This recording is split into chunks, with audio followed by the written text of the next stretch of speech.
What's going on, guys? I told you I would be back, and I'm back again with another anime review. That is right, on probably my favorite of the anime series that I've watched on Netflix, Phantom Requiem for a Phantom. It's either that or Gurren Lagann, but, you can't really compare them aside from, how much I enjoyed them. But I think Phantom edges out Gurren Lagann, and that's saying a lot. And let me tell you why. But first, this is going to be a difficult anime for me to review. And this is like the third fucking time I'm recording this. I just keep on stuttering for words and I'm just like, shit, gotta restart and erase the recording and start over afresh. But it's a difficult series for me to review is because the basic premise on which the show is built, it kind of is like the foundation of a house. And they just build up and out and just create this massive skyscraper out of, the simple concept that the show is based upon. So, I don't really want to spoil it, so if I end up spoiling something, it'll be minute, or it'll be like a semi-spoiler, like I'll spoil an event, but I won't tell you what goes on. But I'll try to avoid that as much as possible, just because that's not my kind of thing to review, but I'm just giving you, the warning. If it happens, I told you so. But, anyways, the basic premise of the show is that the main character is a guy named Zwei. It's Z, why did I say S? Z-W-E-I. It's a German word. I think it's for two, I believe it stands for. But he ends up waking up in an abandoned warehouse, and he doesn't know what the fuck is going on. His whole memory was erased, and he ends up meeting, and I say meeting because he has Zwei has this killer instinct in him, and the girl, her name is Ein, attacks him, and he ends up fighting her off. And he has no idea what's going on, but, he was able to defend himself because, like I said, he has a killer instinct. And Ein is an assassin for Inferno.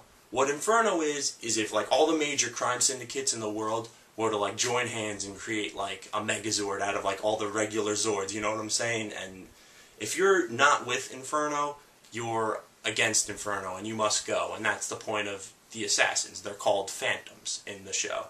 And that's what Ein is. And like I said, these are just normal people, Zwei and Ein. They witnessed some sort of inferno, murder or something, and they were drugged. They caught them, drugged, and they erased Zwei and Ein's memory. And this is all due to a guy named Scythemaster. He's a sick, sick bastard that he just makes my skin crawl. And so he erases their memory and sees that they have some sort of killer instinct in them, and he says, alright, I'm going to get into Inferno. He's a real dirty bastard. He's not, going to be always playing by the rules for Inferno. And he says, I'm going to get into Inferno by providing them with the assassins. And these assassins are Ein and Zwei. And they can either become an assassin and kill people, or they can be killed. So that's really a deep moral story in this, is it worth killing all of these people that, may or may not be living innocent lives and may not just be good people, caught up in a dirty game? Or should I just be the one that goes? And it's really just, that's a great moral, understory, I think, for the show. But, yeah, so Zwei ends up, not wanting to die, and he ends up training, and I mean training, they just become, these fucking, super, steroid assassins, getting the job done quick, performing, these crazy sniper shots from, in, the craziest of conditions, from, the farthest of distances away. They are just trained professional killers. Hitman would die. Hitman Agent 47 from the video games. He would get his ass beat to the fucking ground by the Phantoms. So, that's pretty much the basic story for what's going on. And, really the whole story, the whole premise of the whole show is, Zwei and Ein trying to find out who they actually are. They're not assassins. Their real names aren't Ein and Zwei. Those are German words that Scythemaster came up. So they're trying to figure out, is this life that I'm leading, should I be leading this life? Is there any place in the world for a killer? What I'm doing is should I be doing this? Should I feel guilty about this? If I don't feel guilty about it, am I a killer? It's just a story filled with all of these beautiful moral, underlinings and beautiful concepts. And it's really just a great show with tons of fantastic character development. And the show, from the beginning, you think it's going to end a certain way, you think they're gonna do something. The show just goes off on a fucking tangent. You just cannot guess what's going to happen next in this show.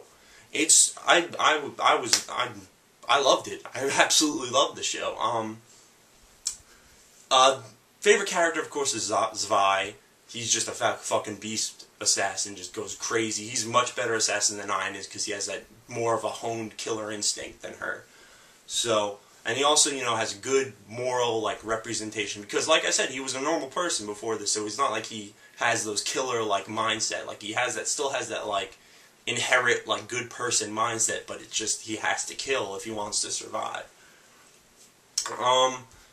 Like I said, it's a pretty straightforward series. It gets very, very interesting, especially from the 13th episode on, because that's like part 2 of the series, so Zwei grows up a little bit, and he meets someone, and he kind of, I don't want to get into it too much, but it just gets very, very interesting, especially towards the end. I really have no complaints about this series at all. Music was fucking beast. Openings were pretty good, I think. I'm not too big into opening music unless it's "You Are Shocked," but I mean, I enjoyed it, but like I said, I'm not too big into music.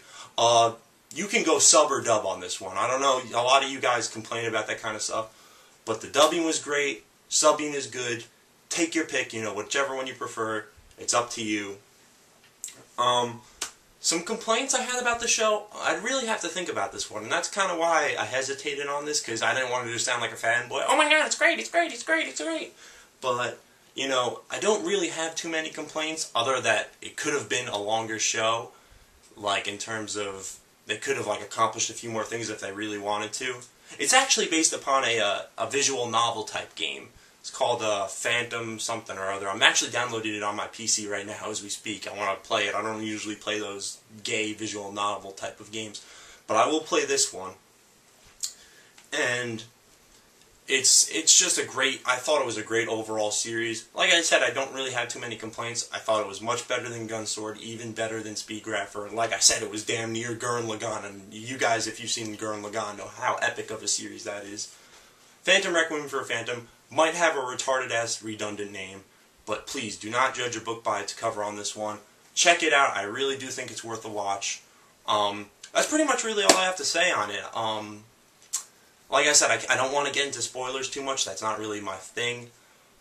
Just, you can watch it on YouTube. You can watch it on Netflix. You can get the DVD box sets. I think they came out this past year or so. So they're floating around there somewhere. Anime's a pain in the ass to find if it's not Naruto or Dragon Ball Z or Bleach. You gotta really look. But I'm sure you can find it if you try hard enough. Go on KC DVD, go on Right Stuff, go on all those sites, and please get this series. Tell me what you think. If you enjoy a mature, well-developed, thought-out story, I feel like they thought about the whole story, as a whole before they went in and made the series, and then just didn't fill in things along the way. It was very well thought out, especially since the anime isn't the main source concept, the game is. So I really have to throw my hats off on this one. Of course, it's another Funimation production. But yeah, that's pretty much it. I hope you guys enjoyed. Next review will be on Evangelion 2.22. You Cannot Advance. Look out for that. That one will definitely be more thorough because I can kind of talk about it more freely without trying to spoil the whole damn series. But, in a word, this series, Mark fucking Wahlberg beast. That's what I'm talking about. Gonna go play L.A. Noire. Take it easy, guys.